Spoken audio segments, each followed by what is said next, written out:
DIY eyelashes na mala anime yan datingan. Wow! Ito nga ang bagong baby comic manga lashes ni Color Loves. At ang maganda nga dito, bukod sa 336 pieces na top lashes, meron na rin siyang kasamang 48 pieces na bottom lashes. Meron nga rin siyang bagong all-in-one lash adhesive at double-sided tube na to.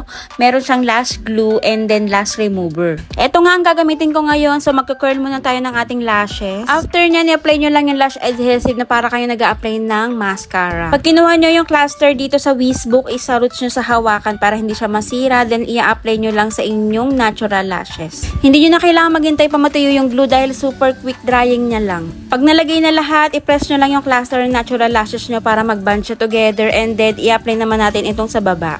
Pwede rin kayo maglagay ng lash glue directly doon sa cluster and then saka nyo siya ididikit sa lashes nyo. At tingnan nyo naman yung difference itong meron at wala. O diba? Sobrang bongga. 4D effect at 10 to 14mm nga yung size nito kaya magiging stand out talaga yung eyes mo dito. 100% handmade, synthetic, lightweight at long lasting. At talaga naman lakas maka-anime look. Paano tanggalin? So i-apply nyo lang itong remover sa roots ng lashes nyo, then wait for 5 to 10 seconds. Make sure na naka-close lang yung mata nyo habang ina-apply nyo to para maiwasan ng eye contact. Then use cotton pad or wipes to gently remove the clusters and glue residue. So ready ka na ba mag-stand out? Grab yours now and your anime eyes away! Wow!